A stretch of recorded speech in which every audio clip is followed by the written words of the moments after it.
आप सभी का पुनः स्वागत है आपके अपने चैनल एग्री स्टडी इंडिया में, जिसमें आज हम मैराथन क्लास लेकर आए हैं बीएससी एग्रीकल्चर सेकंड सेमेस्टर के लिए, जिसमें आपका विषय रहेगा फंडामेंटल्स ऑफ हॉर्टिकल्चर।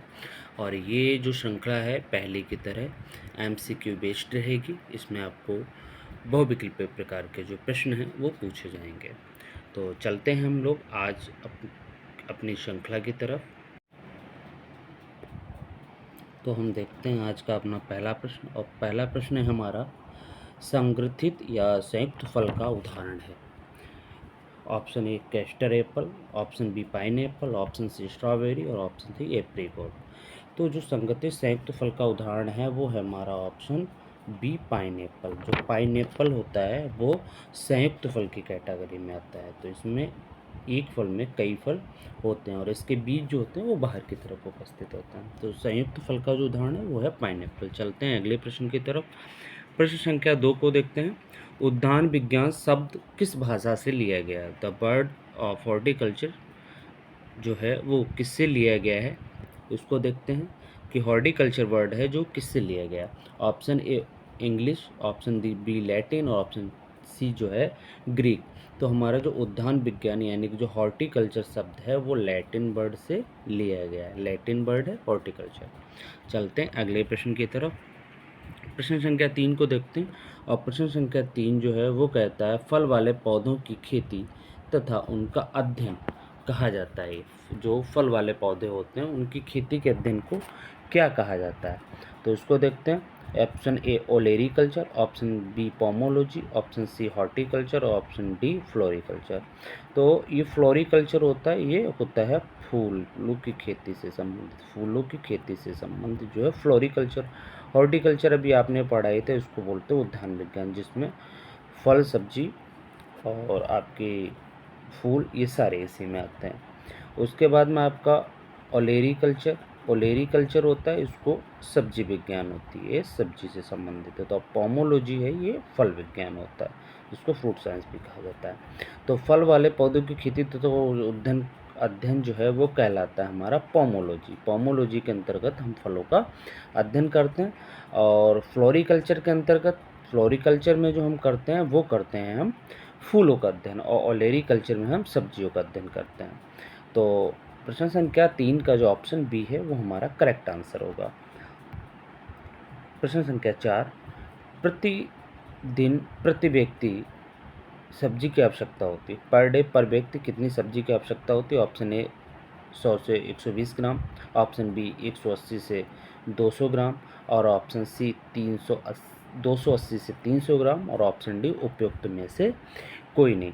तो देखिए ICMR Indian council of medical research के अकॉर्डिंग जो पर डे पर व्यक्ति जो सब्जी चाहिए होती है वो 280 ग्राम से 300 ग्राम तक सब्जी पर डे पर कैपिटा जरूरत होती है। तो प्रश्न संख्या 4 का जो हमारा ऑप्शन होगा वो ऑप्शन हमारा सी होगा। चलते हैं अगले प्रश्न की तरफ। अगला प्रश्न देखते हैं। अगला प्रश्न कहता है कदम्ब का वृक्ष संबंधित है। जो कदम्ब का वृक्ष है वो किससे संबंधित है? ऑप्शन ए भगवान शिव से, ऑप्शन बी भगवान कृष्ण से, ऑप्शन सी भगवान विष्णु से और ऑप्शन डी उपयुक्त सभी से। तो जो कदम्ब का वृक्ष है वो भगवान श्री कृष्ण से संबंधित है, उनको समर्पित है। तो जो कदम्ब का वृक्ष का ऑप्शन प्रश्न संख्या 5 का हमारा जो ऑप्शन होगा वो ऑप्शन होगा वी करेक्ट। चलते हैं अगले प्रश्न की तरफ। प्रश्न संख्या 6 को देखते हैं। विटामिन सी का प्रचुरतम स्रोत है। विटामिन सी का जो स्रोत पूछा गया है कि बड़ा स्रोत कौन सा है? तो ऑप्शन ए सिट्रस यानी कि नींबू, ऑप्शन बी आंवला, ऑप्शन सी ए और बी, ऑप्शन डी सेब। तो देखिए यहाँ पे विटामिन सी का प्रचुरतम स्रोत यानी कि साइट्रिक एसिड का जो है प्रचुरतम स्रोत की बात की गई है, तो वो ऑप्शन हो जाएगा हमारा ऑप्शन बी आंवला। और ऑप्शन सी भी इसमें सम्मिलित हो सकता है, लेकिन प्रचुरतम पूछा गया तो फर्स्ट पे हमारा जो रहेगा आंवला रहता है। ठीक है। और अगर सबसे बड़ा स्रोत पूछा जाता है विटामिन सी का, सबसे बड़ा स्रोत होता है तो वो होता है बारबाडोस चेरी, बारबाडोस चेरी। तो सबसे बड़ा ऑप्शन, जो सबसे बड़ा स्रोत विटामिन सी का है, वो हो जाएगा हमारा बारबाडोस चेरी। और इन ऑप्शन में बात की जाएगी सबसे बड़ा स्रोत, तो हो जाएगा हमारा आंवला। तो प्रश्न संख्या 6 का जो ऑप्शन है वो बी हमारा करेक्ट होगा। प्रश्न संख्या 7 को देखते हैं। प्रश्न संख्या 7 कहता है भारत का राष्ट्रीय फल कहलाता है, national fruit of India is known as. Option A mango, option B apple, option C banana and option D dragon fruit, जिसको कमलम बोला जाता है। तो जो नेशनल फ्रूट ऑफ इंडिया होगा वो होगा हमारा ऑप्शन ए मैंगो। तो जो आम है भारत का राष्ट्रीय फल है। चलते हैं अगले प्रश्न की तरफ। भारतीय उद्यानिकी अनुसंधान संस्थान स्थित है, IIHR, Indian institute of horticulture research. तो ये स्थित है हमारा ऑप्शन डी बेंगलोर, घसरकट्टा बेंगलोर में जो हमारा स्थित है। तो प्रश्न संख्या 8 का जो ऑप्शन डी है वो हमारा करेक्ट होगा। चलते हैं अगले प्रश्न की तरफ। आलू का वानस्पतिक नाम है, आलू का बॉटिकल नेम पूछा गया है, क्या होता है? तो ऑप्शन को देखते हैं। ऑप्शन है solanum nigrum, option B solanum melongena, option D solanum tuberosum, option D zea mays. तो हमारा जो आलू का बॉटिकल नेम होगा सोलेनम ट्यूबरेशम होगा। और जो जियामेज है वो आपको पता ही, मक्के को बोला जाता है जियामेज। ठीक है, तो चलते हैं अगले प्रश्न की तरफ। प्रश्न संख्या 10, एक बीजपत्री फलदार पौधे का उदाहरण है, एक बीजपत्री फलदार पौधे का उदाहरण है। तो एक बीजपत्री फलदार पौधे का उदाहरण इसमें देखते हैं अमरूद, ये मोनोकोटाइलडेनस है। दो बीजपत्री आम मोनोकोटाइलडेनस है। जामुन, ये भी मोनोकोटाइलडेनस। तो हमारा ऑप्शन सी होगा। ठीक है, ये अनिषेक फलन भी होता है, अनिषेक फलन भी होता है, इसमें निषेचन के बिना फ्रूटिंग हो जाती है। चलते हैं अगले प्रश्न की तरफ। पपीते का वानस्पतिक नाम है, पपीते का वानस्पतिक नाम जो है वो पूछा गया, पपीते का वानस्पतिक नाम क्या होता है? तो ऑप्शन ए मैंगीफेरा इंडिका, ये आम का हो जाता है। ऑप्शन बी कैरिका पपाया, ये हमारा पपीता हो जाएगा। बीटिस मेनीफेरा, ये आपका हो जाएगा, इसको बोलते हैं आपका अंगूर का। तो हमारा जो पपीते का बॉटिकल नेम है वो कैरिका पपाया है। तो ऑप्शन बी जो है वो हमारा करेक्ट होगा। चलते हैं अगले प्रश्न की तरफ। प्रश्न संख्या 12 को देखते हैं। 12 कहता है हॉर्टिकल्चर फसलों की खेती के लिए उपयुक्त मृदा है। तो हॉर्टिकल्चर जो क्रॉप्स हैं उनके लिए उपयुक्त मृदा कौन सी होती है, इस पर बात करते हैं। ऑप्शन ए दोमट मृदा, ऑप्शन सी बलुई मृदा, ऑप्शन सी चिकनी मृदा और ऑप्शन डी काली मृदा। ब्लैक सॉयल और आपका सैंड सॉयल और दोमट यानी कि लोम मृदा। तो हॉर्टिकल्चर के लिए जो हमारी सबसे बेस्ट मृदा होती है वो हमारी दोमट मृदा होती है, लोम सॉयल प्रेफर करते हैं। चलते हैं अगले प्रश्न की तरफ। बगीचे में पलवार बिछाने का मुख्य कार्य है, जो बगीचे होते हैं जिसमें जो हम पलवार यानी कि जो मल्च, जिसको मल्चिंग, जिस प्रोसेस को मल्चिंग बोलते हैं, बिछाने की प्रक्रिया को मल्च, घास फूस के या किसी पॉलीथीन शीट को बिछा दिया जाता है। तो उसके मुख्य कार्य क्या होते हैं? ऑप्शन ए खरपतवार की समस्या को कम करना, ठीक है। ऑप्शन बी अधिक ताप और प्रकाश से सुरक्षा, ये भी ठीक है। ऑप्शन सी नमी का संरक्षण, ये भी ठीक है। तो उपयुक्त सभी। तो इस उपयुक्त सभी के लिए हम जो क्या करते हैं, पलवार यानी कि मल्चिंग करते हैं। चलते हैं अगले प्रश्न की तरफ। तना कर्तन की औसत लंबाई, तना कर्तन की औसत लंबाई जो है वो क्या होगी? तो तना कर्तन की याद रखिएगा हमेशा 20 से 25 सेंटीमीटर जो है तना कर्तन की औसत लंबाई होती है। चलते हैं अगले प्रश्न की तरफ। प्रश्न संख्या 15 को देखते हैं। कलकायन प्रसारण व्यावसायिक रूप से प्रयोग किया जाता है। तो आपको पता होना चाहिए कि जो प्रसारण की विधियां कितनी होती हैं, दो विधियां होती हैं। एक होती है सेक्सुअल प्रोपोगेशन और एक होती है एसेक्सुअल प्रोपोगेशन, यानी लैंगिक प्रवर्धन और अलैंगिक प्रवर्धन। तो ये कहता है कलकायन प्रशासन, तो कलकायन प्रशासन किस में आएगा? एसेक्सुअल में आएगा, यानी कि अलैंगिक विधि में आएगा। तो व्यावसायिक रूप से प्रयोग किया जाता है। तो कलिकायन किस में प्रयोग किया जाता है? तो कलिकायन जो प्रयोग किया जाता है हमारा आंवले में किया जाता है। ठीक है, तो हमारा जो कलिकायन यानी कि जो बडिंग की प्रोसेस की जाती है वो किस में की जाती है? आंवला में की जाती है। तो प्रश्न संख्या 15 का ऑप्शन बी करेक्ट होगा। चलते हैं अगले प्रश्न की तरफ। कौन सी संरचना में अधिकतम सूर्य प्रकाश का उपयोग किया जाता है? ऑप्शन ए प्लास्टिक घर या पॉली हाउस, यानी जो प्लास्टिक घर और जो पॉली हाउस होते हैं उनमें अधिक प्रकाश की उपयोग कर लिया जाता। छायाघर यानी कि शेड हाउस में कर लिया जाता। कुहासा घर यानी कि जो मिस्ट वाले हाउसेस होते हैं उनमें कर लिया जाता। ऑप्शन डी जाली वाला घर। तो आपको जैसे कि ऑप्शन से ही लग रहा है कि जाली वाला जो हमारा करेक्ट आंसर होगा। चलते हैं अगले प्रश्न की तरफ। प्रश्न संख्या 17 को देखते हैं। हरितगृह को प्रायः निम्न पौधों के प्रसारण एवं उत्पादन के लिए प्रयोग किया जाता है। तो ग्रीन हाउसेज होते हैं, उनका प्रयोग किस प्रकार के पौधों को उत्पादन करने के लिए या उन्हें उगाने के लिए किया जाता है। तो ऑप्शन देखते हैं। ऑप्शन ए सब्जी, option B full, option C ए और बी दोनों उपयुक्त में से कोई नहीं। तो हरितगृह में जो हम लोग उगाते हैं वो सब्जी भी उगाते हैं, फल भी उगाते हैं, यही दो हमारे ऑप्शन। तो हमारा ऑप्शन के अकॉर्डिंग जो होगा ऑप्शन संख्या सी जो है वो हमारा करेक्ट आंसर होगा। चलते हैं अगले प्रश्न की तरफ। प्रश्न संख्या 18 को देखते हैं। बगीचे के रेखांकन करने में महत्वपूर्ण कारक है। बगीचे का जो हम लेआउट यानी रेखांकन करते हैं, लेआउट बनाते हैं, उसके करने में महत्वपूर्ण कारक कौन सा होता है, इस पर हम बात करते हैं। तो इसको देखते हैं। ऑप्शन ए बाड़, बाड़ को हम लोग क्या कहते हैं, हेज कहते हैं।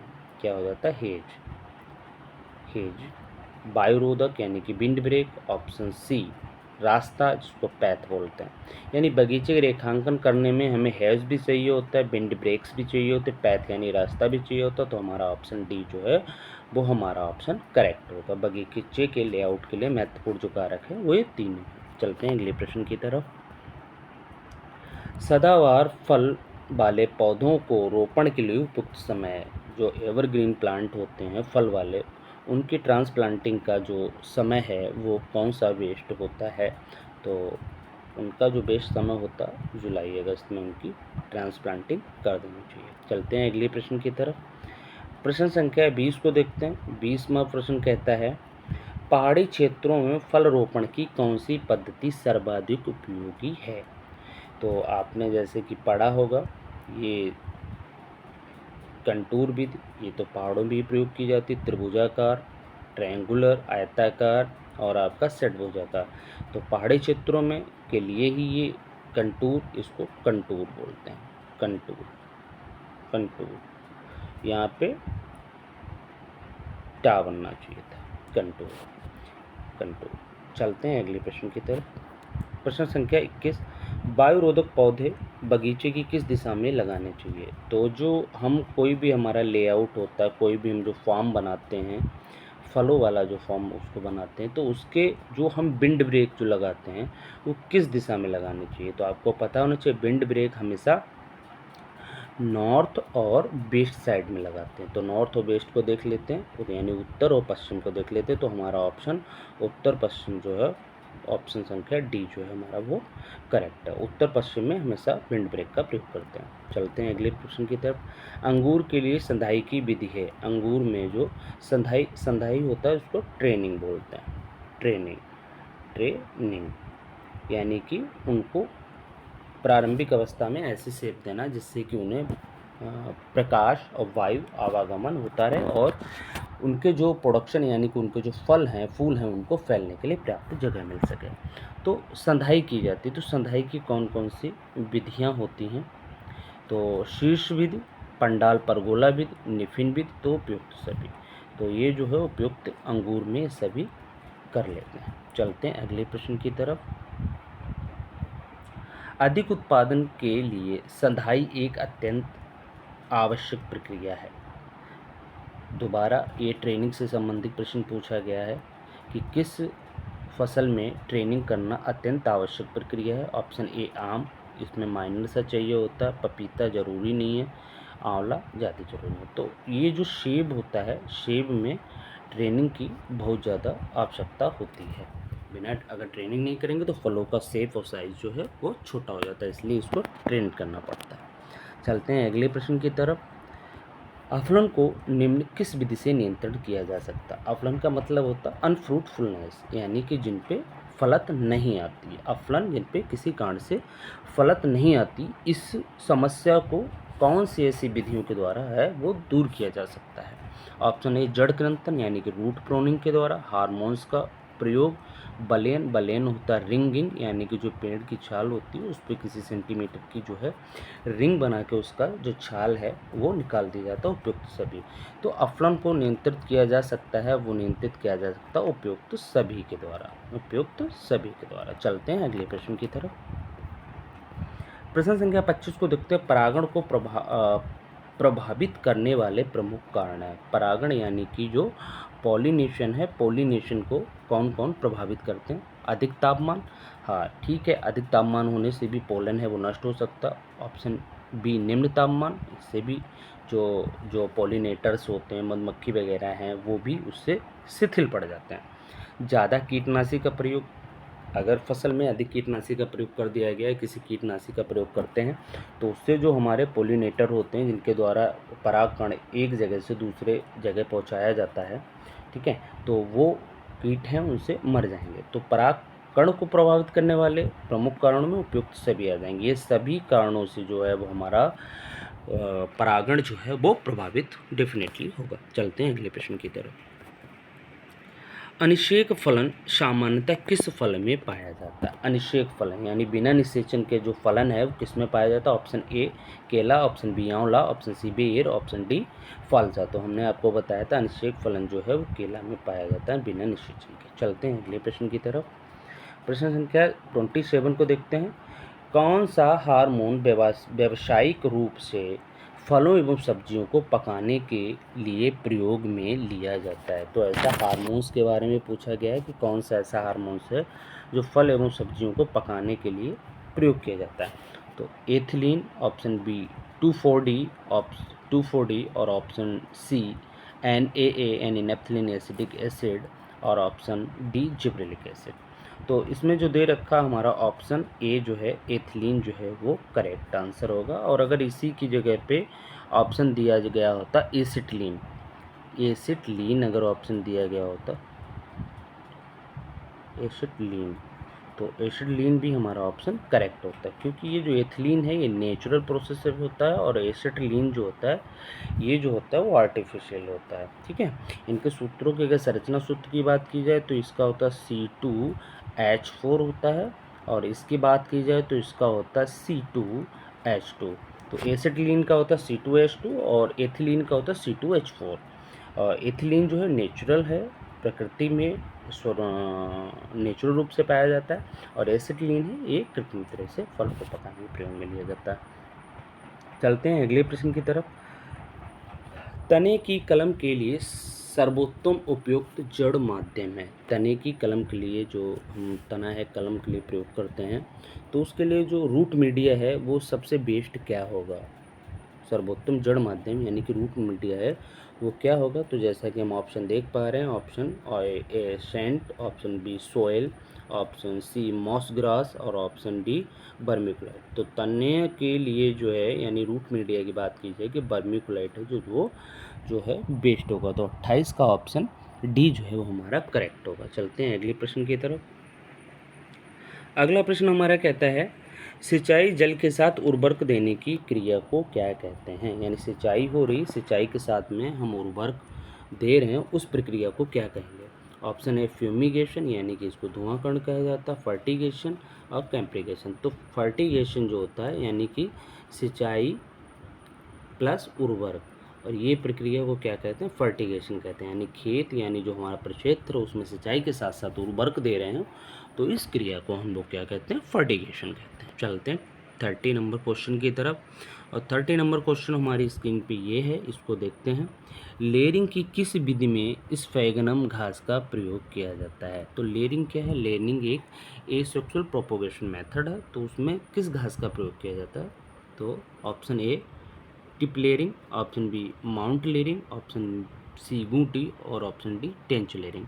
तो देखिए स्पैगनम जो घास है उसमें प्रयोग किया जाता है हमारा गूटी। गूटी जब हम बांधते हैं तो गूटी को नमी या मॉइस्चर को अधिक सोखे रहे, इसलिए स्पैगनम घास का प्रयोग करते हैं, क्योंकि ये नमी को अपने अंदर संरक्षित कर लेती है, और जहाँ पे नमी होगी वहीं से उस टहनी से क्या होता है? जड़ें निकलना प्रारंभ होती हैं। चलते हैं अगले प्रश्न की तरफ। प्रश्न संख्या 31 को देखते हैं। पौधों में सतत वृद्धि को कहते हैं, तो पौधों में सतत वृद्धि है उसको क्या कहा जाता है? क्वेश्चन ये कहता है। चलते हैं इसको देखते हैं, इसके ऑप्शन को। फर्टिगेशन ये तो अभी हम लोग पढ़ चुके, सर्टिफिकेशन नहीं है, प्रोपोगेशन और डीजेनरेशन। तो पौधों में सतत वृद्धि, तो वृद्धि किया जाता है प्रोपोगेशन से ही किया जाता है, यानी कि प्रवर्धन ही द्वारा होता है। तो ऑप्शन जो है वो हमारा सी जो ऑप्शन है वो हमारा करेक्ट आंसर होगा। चलते हैं अगले प्रश्न की तरफ। प्रश्न संख्या 32 को देखते हैं। 32 रोपण की कौन सी उच्च सघनता पद्धति में हेक्टेयर में अधिकतम वृक्ष रोपित होते हैं, यानी पौधे की जो रोपण की ऐसी कौन सी उच्च सघनता पद्धति है जिसमें प्रति हेक्टेयर पौधे अधिक रोपते हैं। तो उच्च सघनता इसको कहते हैं ना H D P, high density planting. तो हाई डेंसिटी प्लांटिंग की कौन सी ऐसी मेथड है जिसमें अधिक पौधे प्रति हेक्टेयर लगाए जा सकते हैं। तो इनके ऑप्शन को देखते हैं। ऑप्शन ए माध्यम उच्च सघनता पद्धति, अनुकूलतम उच्च सघनता पद्धति, ऑप्शन सी मीडो उच्च सघनता पद्धति, उपयुक्त में से कोई नहीं। तो हाई डेंसिटी प्लांटिंग में सर्वाधिक जो प्रति हेक्टेयर पौधे अधिक लगाए जा सकते हैं वो है आपका मीडो उच्च सघनता पद्धति। ठीक है, चलते हैं अगले प्रश्न की तरफ। प्रश्न संख्या 33 को देखते हैं। फलों एवं शाकों की सुरक्षात्मक भोजन कहा जाता है क्योंकि ये समृद्ध हैं, यानी जो हम फल और जो सब्जियां खाते हैं ये हमारे लिए सुरक्षात्मक भोजन है, सुरक्षा देते हैं। क्योंकि क्या होता है इसके अंतर्गत, देखते हैं इसके ऑप्शन को। कार्बोहाइड्रेट एवं प्रोटीन, प्रोटीन एवं रेशा, विटामिन खनिज एवं लवण, वसा खनिज लवण। तो आपको पता होना चाहिए फल और जो सब्जियां हैं वो विटामिन और खनिज के अच्छे स्रोत हैं जो हमारे शरीर को सुरक्षात्मक दृष्टिकोण से प्रदान किए जाते हैं। चलते हैं अगले प्रश्न की तरफ। एपोसाइनेसी कुल का फल है, जो एपोसाइनेसी फैमिली है। तो निम्न जो आपको 4 ऑप्शन दिए गए हैं इनमें से कौन सा ऐसा फल है जो एपोसाइनेसी कुल का है। तो ऑप्शन ए पपीता, ऑप्शन बी करौंदा, ऑप्शन सी सहतूत, ऑप्शन डी आंवला। तो एपोसाइनेसी, ऑप्शन बी जो है करौंदा जो है वो हमारा ऑप्शन करेक्ट होगा। ऑप्शन बी जो है 34 का वो हमारा करेक्ट होगा। चलते हैं अगले प्रश्न की तरफ। राइजोम रूपांतरित रूप है, राइजोम जो है वो मॉडिफाई है किसका है। ऑप्शन ए पत्ती का, ऑप्शन बी तना का, ऑप्शन सी कलिका का, ऑप्शन डी जड़ का। तो राइजोम का आपको पता होना चाहिए, राइजोम जो है वो तना का रूपांतरित रूप है। चलते हैं अगले प्रश्न की तरफ। प्रश्न संख्या 36 को देखते हैं। परागकोश से परागण कणों का स्त्री केसर के वर्तिकाग्र तक पहुंचना कहलाता है, यानी परागकोश से जो परागकण है उसको स्त्री केसर के वर्तिकाग्र तक पहुंचना कहलाता है। तो उस को पहुंचने की जो क्रिया है उसको क्या कहते हैं। ऑप्शन ए परागण, ऑप्शन बी परागणकर्ता, ऑप्शन सी परागणदाता, ऑप्शन डी कोई नहीं। तो देखिए जो परागण है वो जो है परागकोश से स्त्री केसर की वर्तिकाग्र तक पहुंचेगी तो उस प्रोसेस को हम कहेंगे परागण, पोलिनेशन कहेंगे। और कौन पहुंचाता है, पोलिनेटर पहुंचाते हैं। चलते हैं अगले प्रश्न की तरफ। दुध शीतन आवश्यकता होती है, दुध शीतन यानी कि चिलिंग, दुध शीतन का मतलब है चिलिंग की आवश्यकता होती है। किन फलों में चिलिंग की आवश्यकता होती है। तो इनके ऑप्शन देखते हैं। Option A tropical climatic fruit यानी कि उष्णकटिबंधीय जलवायु फल, option B sub tropical climate fruit, option C temperate climate fruit और option D arid climate fruit. तो जो दुध शीतन यानी चिलिंग की जो आवश्यकता होती है वो टेम्परेट फ्रूट में आवश्यकता होती है। अगर टेम्परेचर जो है वो माइनस में नहीं गया या लो टेम्परेचर पे नहीं गया तो जो वहाँ जो टेम्परेट फ्रूट हैं या जो प्लांट हैं उसमें फ्रूटिंग होना पॉसिबल नहीं होगा। चलते हैं अगले प्रश्न की तरफ। 38 को देखते हैं। 38 हमारा प्रश्न क्या कहता है। 38 कहता है पौधरोपण की किस विधि में वर्गाकार की तुलना में 15% पौधे अधिक लगाए जाते हैं। तो यहाँ पर जो ट्रांसप्लांटिंग के कुछ मेथड दिए गए हैं। तो ऑप्शन ए आयताकार विधि, ऑप्शन बी षटभुजाकार विधि, ऑप्शन सी पूरक विधि और ऑप्शन डी कंटूर विधि। ये कहता है कौन सी ऐसी पद्धति है जिसमें वर्गाकार की तुलना में 15% जो हैं वो पौधे अधिक लगाए जाएंगे।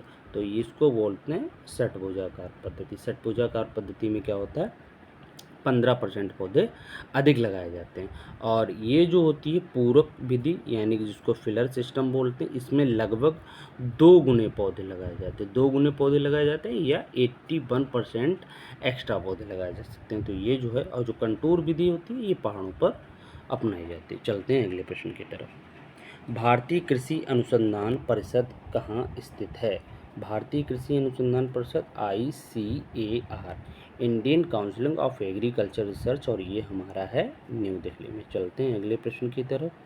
अगला प्रश्न देखते हैं। एगिल मार्मेलस वानस्पतिक नाम है। एगिल मार्मेलस जो है वो किसका बॉटिकल नेम है। ऑप्शन ए बेर यानी जिजुफस, बेल, सेब, आंवला। तो एगिल मार्मेलस जो है वो ऑप्शन हमारा बी जो है बेल का बॉटिकल नेम है। चलते हैं अगले प्रश्न की तरफ। प्रश्न संख्या 41 को देखते हैं। 41 क्या कहता है? एक्स्ट्रा वेरी में प्रसारण की विधि है। जो एक्स्ट्रा वेरी है उसमें प्रोपोगेशन किसके द्वारा होता है, ये हमको देखना है। ऑप्शन ए भू उपस्तारित द्वारा, ऑप्शन बी बीज द्वारा, ऑप्शन सी कलम द्वारा, ऑप्शन डी कलकायन द्वारा। तो एक्स्ट्रा वेरी में जो प्रसारण यानी जो प्रोपोगेशन होता है, यानी एक प्लांट से दूसरा प्लांट तैयार किया जाएगा, वो ऊपर भूस्त्री के द्वारा किया जाता है, जिसको हम लोग रनर्स बोलते हैं। ठीक है, चलते हैं अगले प्रश्न की तरफ। प्रश्न संख्या 42 को देखते हैं। सेब का अतिबौना मूल ग्रंथ है। तो सेब का अतिबौना मूल ग्रंथ यानी कि ये भी जो होता है प्रोपोगेशन का मेथड होता है। तो इसमें जो मूल ग्रंथ यानी कि रूट स्टॉक की बात की जाती है, तो रूट स्टॉक सबसे बौना जो रूट स्टॉक की बात की जाएगी तो वो हो जाएगा हमारा M27, जो है वो अतिबौना रूट स्टॉक है, जो बौनेपन के लिए उत्तरदायी है। चलते हैं अगले प्रश्न की तरफ। केले का व्यावसायिक प्रसारण विधि है। तो केले में जो प्रोपोगेशन होता है यानी एक केले से दूसरा केला तैयार किया जाता है, तो वो किस विधि से तैयार किया जाता है, कौन सी किसके द्वारा किया जाता है? तो आपको पता होना चाहिए केला जो है वो सीड द्वारा प्रोपोगेशन नहीं होता, यानी कि ये सेक्सुअल प्रोपोगेशन नहीं है, इसको कहेंगे एसेक्सुअल प्रोपोगेशन। तो एसेक्सुअल प्रोपोगेशन केले का जो प्रसारण होता है, ऑप्शन ए तलवार पुत्ती, जिसको स्वार्ट सकर्स बोलते हैं, बाटर शकर्स द्वारा, प्रकंद यानी राइजोम द्वारा, इनमें से कोई नहीं। तो केले का जो प्रवर्धन होता है वो तलवार पुत्ती यानी कि बाटर श्वाइट शकर्स द्वारा होता है। सॉरी, बाटर नहीं लगेगा, बाटर तो दूसरा हो जाएगा, उसको कहेंगे स्वाट शकर्स के द्वारा, तलवार पुत्ती के द्वारा होता है। चलते हैं अगले प्रश्न की तरफ। प्रश्न क्या 44 को देखते हैं। फल वृक्ष में पाले के प्रभाव को कुछ कम किया जा सकता है। हमारी जो चाहे फल की फसल हो, चाहे वो हमारी एग्रोनॉमिकल क्रॉप हो, तो उनमें जो पाला होता है तो उसको किस विधि द्वारा कम किया जा सकता है? ऑप्शन ए आवरण शस्य से, ऑप्शन बी अंतःशस्य से, ऑप्शन सी सिंचाई से, ऑप्शन डी सघन रोपण से। तो जो हमारा फल वाले वृक्षों में जो पाले की अगर बात की जाएगी कम करने के लिए, तो वो हमारा ऑप्शन सी हो जाएगा, सिंचाई से। सिंचाई कर देंगे बाग में तो पाले का जो आक्रमण यानी जो प्रकोप है वो कम हो जाएगा। और इसमें जैसे मान के चलिए पपीता, तो पपीता है वो पाले के प्रति बहुत ज़्यादा सेंसिटिव है, तो उसमें पाले के प्रभाव को कम करने के लिए सिंचाई की जाती है। चलते हैं अगले प्रश्न की तरफ। सबसे अधिक विटामिन ए पाया जाता है। सबसे अधिक विटामिन ए पाया जाता है, ऑप्शन ए पके आम में, ऑप्शन बी आंवला में, और ऑप्शन सी अमरूद में। तो सबसे अधिक अगर इन ऑप्शन पे बात की जाएगी तो वो है हमारा पका हुआ आम। चलते हैं अगले प्रश्न की तरफ। पहाड़ी क्षेत्रों में फलोद्यान में सिंचाई की सर्वोत्तम विधि। प्रश्न का कहना है कि जो हिल एरिया है उसमें अगर कोई गार्डन है, कोई बगीचा है, फल वाला उद्यान है, उसमें सिंचाई के लिए कौन सी विधि हमारी सर्वोत्तम रहेगी? तो option A drip irrigation, option B sprinkler irrigation, option C basin सिंचाई, और option D none of the. तो देखिए ऊबड़ खाबड़ ज़मीन के लिए स्प्रिंकलर सिस्टम होता है। अगर यहाँ पे पहाड़ी क्षेत्रों में अगर उसकी खुद की विधि दे दिया होता है कंटूर, तो इसमें ऑप्शन कोई भी नहीं लगाते। ठीक है, कोई भी, क्योंकि कंटूर जो पहाड़ों के लिए उनकी सिंचाई की विधि है। और यहाँ पे अगर हमारा देखा जाएगा तो फिर हम इसको ऑप्शन ए के साथ जाएंगे, ड्रिप इरिगेशन के साथ जाएंगे। और अगर कोई हमारा मिडिल क्षेत्र होता है जिसमें उबड़ खाबड़ है तो उसमें हम स्प्रिंकलर लगाते हैं। तो पहाड़ी क्षेत्रों में फलोद्यान में ऑप्शन के अकॉर्डिंग हम ड्रिप इरिगेशन का चयन करेंगे। चलते हैं अगले प्रश्न की तरफ। पपीते में सबसे अधिक विटामिन पाया जाता है। तो पपीते में सर्वाधिक विटामिन कौन सा पाया जाता है? Option A vitamin A, option B vitamin B, option C vitamin D, और ऑप्शन डी विटामिन सी। तो पपीते में जो विटामिन पाई जाती है वो विटामिन ए पाई जाती है। तो प्रश्न संख्या 47 का ऑप्शन ए हमारा करेक्ट होगा। चलते हैं अगले प्रश्न की तरफ। प्रश्न देखते हैं 48 कहता है लीची का खाया जाने वाला भाग होता है, यानी लीची का जो हम पार्ट खाते हैं उसको क्या कहा जाता है? ऑप्शन है पेंडुकर्ण, option D fleshy thalamus, option C aril, और ऑप्शन डी इनमें से कोई नहीं। तो जो हम लीची का खाते हैं पार्ट उसको कहते हैं एरिल। एरिल जो है उसको हम लोग यूज़ करते हैं। और जो फ्लैसीथैलमस की बात की जाएगी तो फ्लैसीथैलमस हम किस में खाते हैं? वो खाते हैं हम पोमग्रेनेट में। पोमग्रेनेट में। चलते हैं अगले प्रश्न की तरफ। अमरूद में व्यावसायिक प्रसारण विधि अपनाई जाती है। तो अमरूद में जो प्रोपोगेशन की जो कॉमर्शियल मेथड है वो कौन सा है? Option A inarching, option B stooling, option C air layering, none of these. तो जो अमरूद में प्रोपोगेशन का जो मेथड है ऑप्शन सी हमारा ईयर लेयरिंग जो है वो बेस्ट है। चलते हैं अगले प्रश्न की तरफ। लीची का उत्पत्ति स्थल पूछा जा रहा है कि लीची का उत्पत्ति स्थल ओरिजिन प्लेस ऑफ द लीची। तो ऑप्शन को देखते हैं। Option A India, option B China, option C Indonesia और ऑप्शन डी मलेशिया। तो लीची चाइनेंसिस यानी कि चाइना, ऑप्शन सी जो है वो हमारा ऑप्शन करेक्ट होगा। तो लीची का उत्पत्ति स्थल वो चाइना हो जाएगा। चलते हैं अगले प्रश्न की तरफ। अगला प्रश्न देखते हैं। अगला प्रश्न हमारा क्या कहता है। अगला प्रश्न कहता है बेर में काट छाट का सर्वोत्तम समय, यानी जो बेर है उसमें काट छाट का सबसे बेस्ट टाइमिंग है वो कौन सी है। बेर में काट छाट का सर्वोत्तम समय है, इसका ऑप्शन को पढ़ते हैं एक बार। रैनी सीजन वर्षा का मौसम, ऑप्शन बी विंटर सीजन सर्दी का मौसम, ऑप्शन सी स्प्रिंग सीजन इन बसंत का मौसम, ऑप्शन डी समर सीजन। तो देखिए बेर में जो काट छाट की जाती है वो समर सीजन में की जाती है, यानी कि गर्मियों के मौसम में पतझड़ से पहले इसको हम लोग काट छाट कर देते हैं। चलते हैं अगले प्रश्न की तरफ। अगला प्रश्न कहता 52 पाइन एप्पल फल का प्रकार है। तो पाइन एप्पल जो फल का प्रकार यानी पाइन एप्पल अभी हमने आपको बताया था अनानास जो है, पाइन एप्पल यानी अनानास के फल का प्रकार कैसा। Option A balausta, option B aril, option C berry और ऑप्शन डी सोरोसस। तो देखिए पाइन एप्पल जो है वो सोरोसिस प्रकार का फल है। तो फल का प्रकार कैसा है इसका, सोरोसिस प्रकार का फल है। और अगर किसी की बात की जाए पाइन एप्पल के साथ साथ में सहतूत, सहतूत जो है वो भी सोरोसिस प्रकार का फल है। चलते हैं अगले प्रश्न की तरफ। सोरोसिस का मतलब है एक फल में ही कई फल बनते हैं, वो क्या होता है, सोरोसिस प्रकार का हो जाता है। चलते हैं अगले प्रश्न की तरफ। आम के फलोद्यान में रोपण की सर्वोत्तम विधि, यानी अगर आप आम का कोई बाग लगा रहे हो तो उसमें जो आप लेआउट बनाएंगे तो लेआउट में किस पद्धति से आप ट्रांसप्लांटिंग करोगे। तो इनके ऑप्शन को देखते हैं। स्क्वायर सिस्टम यानी वर्गाकार पौधे से, यानी कि वर्गाकार जिसकी लंबाई चौड़ाई यानी प्लांट टू प्लांट और रो टू रो डिस्टेंस सेम रहेगी। ऑप्शन डी रेक्टेंगुलर यानी आयताकार पद्धति और ऑप्शन डी कोनिक सिस्टम। तो आम में जो पौधा रोपण की जो सबसे अच्छी जो विधि है वो हमारी स्क्वायर सिस्टम है, यानी पौधे से पौधे और पंक्ति से पंक्ति की दूरी समान होनी चाहिए। चलते हैं अगले प्रश्न की तरफ। प्रश्न संख्या 54 को देखते हैं। बेल फल का कुल है, यानी जो बेल है उसकी फैमिली क्या है, यानी उसका कुल जो है वो क्या है। ऑप्शन देखते हैं। Bromeliaceae, option B punicaceae, option C myrtaceae और ऑप्शन डी रूटेसी। तो बेल की जो फैमिली है ऑप्शन डी जो है वो रूटेसी हमारी ऑप्शन करेक्ट होगा। चलते हैं अगले प्रश्न की तरफ। प्रश्न संख्या 55 को देखते हैं। टी बडिंग कलिकायन को कहते हैं। टी बडिंग यानी जो कलिकायन होता है को क्या कहा जाता है। Option A shield budding, option D patch budding, option C ring budding और option D none of the. तो टी बडिंग का ही दूसरा नाम है जिसको सेल्ड बडिंग के अंतर्गत आता है। चलते हैं अगले प्रश्न की तरफ। प्रश्न संख्या 56। रूटेक्स या IBA यानी IBA को कहते हैं इंडोल ब्यूटारिक एसिड। तो IBA हार्मोन में होता है, यानी कि रूटेक्स और IBA में कौन सा हार्मोन जो होता है वो होता है। Option A auxin, option B cytokinin, option C gibberellin और ऑप्शन डी इथिलीन।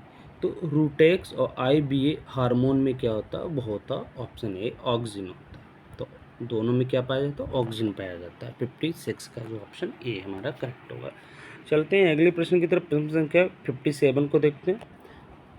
57 हमारा कहता है प्लांटेशन फसल यानी रोपण फसल का उदाहरण है जिन फसलों में प्लांटिंग की जाती है। ऑप्शन ए चाय, option B coffee, option C coconut और ऑप्शन डी ऑल।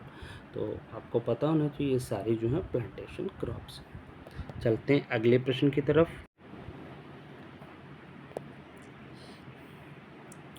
प्रश्न संख्या 58 को देखते हैं। मिर्च का वानस्पतिक नेम है, botanical name of chilli. Option A solanum melongena, option B capsicum annuum, option C solanum tuberosum और ऑप्शन डी इनमें से कोई नहीं। तो जो हमारा मिर्च का बॉटिकल नेम है वो कैप्सिकम एनम हमारा ऑप्शन सही है। चलते हैं अगले प्रश्न की तरफ। प्रश्न संख्या 59 को देखते हैं। आम का वानस्पतिक नाम है यानी बॉटिकल नेम ऑफ मैंगो। आम का वानस्पतिक नाम ऑप्शन है Mangifera indica, option B Litchi chinensis, option C Citrus reticulum और option D none of these, इनमें से कोई नहीं। तो आम का जो बॉटिकल नेम है मैंगीफेरा इंडिका है और ये क्या है, ये किंग ऑफ फ्रूट है। ये जो हमारा किंग ऑफ फ्रूट है और हमारा नेशनल फ्रूट भी है। चलते हैं अगले प्रश्न की तरफ। निम्न में से कौन सी फसल मसाले वाली फसल है? तो हमें जो ऑप्शन है वो 4 दे रखे हैं, चारों में से हमको पता करना है कौन सी फसल मसाले वाली फसल है। ऑप्शन ए पोटैटो, तो ये तो सब्जी वाली। ऑप्शन बी ब्रिंजल, ये भी सब्जी का। कैरेट, ये भी सब्जी का। और ऑप्शन सी जो है वो हमारा मसाला ब्लैक पेपर यानी कि काली मिर्ची। काली मिर्ची जो है वो हमारी मसाले वाली फसल। चलते हैं अगले प्रश्न की तरफ। प्रश्न संख्या 61 को देखते हैं। निम्न में से कौन सा पादप वृद्धि नियंत्रक यानी कि प्लांट ग्रोथ रेगुलेटर खरपतवार नाशी के रूप में प्रयोग किया जाता है? Option A NAA, option B ABA, option C 2,4-D और ऑप्शन डी GA। इनके ऑप्शन को देखते हैं क्या क्या कहते हैं। ऑप्शन ए यानी नेफ्थलीन एसिटिक एसिड और option B ABA indole abscisic acetic acid हो जाएगा। और 2,4-D जो होता है, 2,4-D को कहते हैं डाइक्लोरोफिनॉक्सी एसिटिक एसिड और GA जिब्रेलिक एसिड। तो इसमें बात करेंगे कि कौन सा जो है वो हमारा ऑप्शन करेक्ट होगा, तो हमारा होगा 2,4-D। 2,4-D ऐसा हार्मोन्स है जो खरपतवार नाशी का भी काम करता है। चलते हैं अगले प्रश्न की तरफ। अगला प्रश्न है प्रश्न संख्या 62 को देखते हैं। 62 क्या कहता है? सिंचाई के पानी के साथ साथ खाद देने को कहा जाता है। तो अभी आपको इससे पहले एक प्रश्न हुआ था, सिंचाई के पानी के साथ खाद देने की प्रक्रिया वो क्या कहलाती है? वो कहलाती है फर्टिगेशन। चलते हैं अगले प्रश्न की तरफ। भारत को निम्न में से किसका घर या ज़मीन कहा जाता है? भारत में जो हमारे पास 4 ऑप्शन दिए गए, इनमें से किसका घर या ज़मीन कहा जाता है? तो देखते हैं क्या, सब्जियों का घर या ज़मीन, मसालों का, फलों का, फूलों का।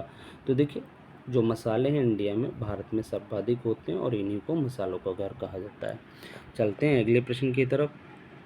प्रश्न संख्या 64 को देखते हैं। धनिया डॉट डॉट वाली फसल यानी धनिया कौन सी फसल है? इनमें ऑप्शन को हमको देखना है। धनिया क्या है? मसाला है। ऑप्शन बी धनिया क्या? बागान है। ऑप्शन सी सब्जी है। ऑप्शन डी फ्रूट है। तो धनिया क्या है? तो धनिया किसके अंतर्गत आया था? धनिया आता है स्पाइसेस के अंतर्गत, मसालों के अंतर्गत ही धनिया को रखा जाता है। आप लोग सब्जी को ना लगाइएगा कि हम लोग सब्जी में डालते हैं तो सब्जी के अंतर्गत आएगा, नहीं, वो जो है मसालों के अंतर्गत आता है। चलते हैं अगले प्रश्न की तरफ। प्रश्न संख्या 65 को देखते हैं। बीज की सुसुप्ता अवस्था समाप्त करने हेतु प्रयोग होता है। तो बीज में जो होता है डोरमेंसी होती है, यानी कि एक ऐसी अवस्था जिसमें पौधा जर्मिनेशन नहीं कर सकता है, तो उसको डोरमेंसी पीरियड कहते हैं। तो उस अवस्था को तोड़ने के लिए किसका प्रयोग किया जाता है? तो ऑप्शन देखते हैं। GA3 indole acetic acid, IBA indole butyric acid और 2,4-D। तो बीज की सुसुप्ता अवस्था तोड़ने के लिए जो हम प्रयोग करते हैं वो करते हैं IBA का, indole butyric acetic acid. IBA का प्रयोग जो होता है वो हम लोग बीज की सुसुप्ता अवस्था तोड़ने के लिए करते हैं। चलते हैं अगले प्रश्न की तरफ। अगला प्रश्न देखते हैं 66। फलों में सबसे ज़्यादा परागण किसके द्वारा होता है? तो फलों में जो परागण है वो किसके द्वारा सर्वाधिक होगा? ऑप्शन ए हनी बी यानी मधुमक्खी के द्वारा। ऑप्शन बी विंड यानी हवा के द्वारा। ऑप्शन सी पानी के द्वारा। ऑप्शन डी चेपा यानी कि एफिड के द्वारा। तो किसी फल जो फूल होता है, फूल को परागकण कोश से लेके और उसको वर्तिकाग्र तक पहुंचाने के लिए जो प्रयोग किया जाता है वो विभिन्न प्रकार के कीट होते हैं। उन कीटों में सर्वाधिक जो महत्वपूर्ण होता है वो हनी बी होता है। ये सर्वाधिक परागण को प्रोत्साहित करता है। तो फलों में सबसे ज़्यादा परागण होता है वो होता है मधुमक्खी के द्वारा। चलते हैं अगले प्रश्न की तरफ। प्रश्न संख्या 67 को देखते हैं। पत्ता गोभी किस कुल से संबंधित है? पत्ता गोभी जो है यानी कि ये कौन सा ग्रुप? कोल क्रॉप का है, कोल क्रॉप का है, यानी कि तो इसकी फैमिली को देखना। ऑप्शन है सोलेनेसी, ऑप्शन बी क्रूसीफेरी, ऑप्शन सी लेगुमिनेसी और ऑप्शन सी डी जो है ग्रेमनी।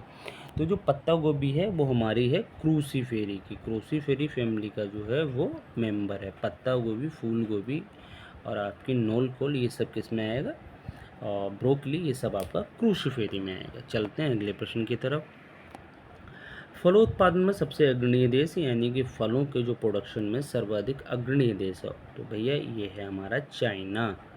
और फलोत्पादन के साथ साथ अगर यहाँ पे सब्जी की भी बात कर ली जाए तब भी हमारा चाइना ही रहेगा, तो उसमें भी हमारा चाइना ही रहेगा। फल और सब्जी जो है दोनों में हमारा चाइना रहेगा। चलते हैं अगले प्रश्न की तरफ। प्रश्न संख्या 69, ललित किस फल की उन्नतशील प्रजाति है? तो ललित जो है वो किसकी उन्नतशील प्रजाति? ऑप्शन को देखते हैं। ऑप्शन ए अमरूद, ऑप्शन बी बेर, ऑप्शन सी सेब और ऑप्शन डी पपीता। तो जो ललित है वो हमारी अमरूद की है, अमरूद जो है वो ललित है। चलते हैं अगले प्रश्न की तरफ। प्रश्न संख्या 70 को देखते हैं और 70 प्रश्न जो है वो इम्पोर्टेंट है। देखते हैं, वह पोषक तत्व जो फलों की गुणवत्ता को बढ़ाता है यानी क्वालिटी को जो है वो इम्प्रूव करता है, तो वो कौन सा जो है वो पोषक तत्व है? ऑप्शन ए के यानी कि पोटाश, ऑप्शन बी जेड यानी कि जिंक, ऑप्शन सी पी यानी कि फास्फोरस, ऑप्शन डी सी यानी कि कैल्शियम। तो देखिए, फलों की जो गुणवत्ता को बढ़ाता है वो ऑप्शन के, ऑप्शन ए का जो है वो ऑप्शन ए है, यानी कि पोटाश जो है वो फलों की गुणवत्ता को बढ़ाता है। चलते हैं अगले प्रश्न की तरफ। प्रश्न संख्या 70 को देखते हैं। केले के रूपांतरित तने को क्या कहा जाता है? केले के रूपांतरित तने को क्या कहा जाता है? Option A sword suckers, option B rhizomes, option C water suckers और ऑप्शन डी कॉर्म्स। तो देखिए, केले के जो रूपांतरित तना होता है उसको हम लोग कहते हैं राइजोम। तो अभी कुछ देर पहले भी क्वेश्चन आया था, राइजोम रूपांतरण है किसका? तने का है। तो केले के रूपांतरित तने को क्या कहेंगे? राइजोम कहेंगे। चलते हैं अगले प्रश्न की तरफ। 72, निम्न में से कौन सी धीमी गति से मिलने वाला उर्वरक है? Option A coated urea, option B CAN urea, option D DAP और ऑप्शन डी केसीएल। तो देखिए, ऑप्शन जो ए है वो हमारा करेक्ट आंसर है, कोटेड यूरिया, यानी कि ऐसी यूरिया जिस पे किसी का लेप हो, जो दाना होता है उस पर किसी न किसी चीज़ का लेप होता है, वैक्सिंग होती है, तो वो क्या होता है, मॉइस्चर के संपर्क में आता है, कांटेक्ट में आता है, तो वो जो नाइट्रोजन होता है स्लो मोशन में रिलीज़ करता है, तो वो धीरे धीरे करके नाइट्रोजन को रिलीज़ करता है। तो ये जो है धीमी गति से मिलने वाला उर्वरक होगा वो कोटेड यूरिया का होगा। ऑप्शन ए जो है वो हमारा करेक्ट आंसर है। ऑप्शन सी की बात करेंगे, खजूर में वानस्पतिक प्रसारण निम्न में से किसके द्वारा होता है, यानी वेजिटेटिव प्रोपोगेशन है वो किसके द्वारा होता है? ऑप्शन ए किसमें? खजूर में। यानी खजूर की बात की जाती है, खजूर में जो है अलैंगिक प्रवर्धन किसके द्वारा होता है? ऑप्शन ए रनर्स के द्वारा, ऑप्शन बी सकर्स के द्वारा, ऑप्शन सी स्लिप्स के द्वारा और ऑप्शन डी स्टोलन के द्वारा।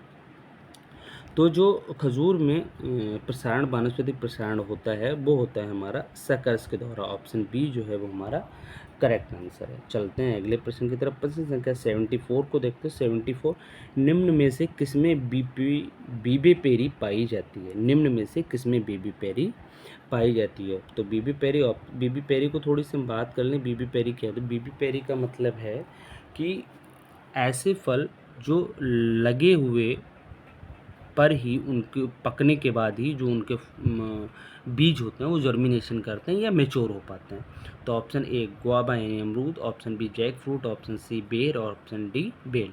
तो जो बीबी पेरी दशा पाई जाती है वो पाई जाती है हमारी कटहल में पाई जाती है। ऑप्शन बी का जो ऑप्शन है वो कटहल, वो हमारा करेक्ट होगा। चलते हैं अगले प्रश्न की तरफ और आज का ये अंतिम प्रश्न है, देखते हैं। इंडियन हॉर्टिकल्चर का प्रकाशन निम्न में से किसके द्वारा किया जाता है? तो इंडियन हॉर्टिकल्चर जो है वो एक क्या है? एक जर्नल है। क्या है? एक जर्नल है। तो एक इंडियन हॉर्टिकल्चर जर्नल है, उसका प्रकाशन किसके द्वारा किया जाता है? Option A CSIR, option B ICAR, option C IAR, option D IIHR।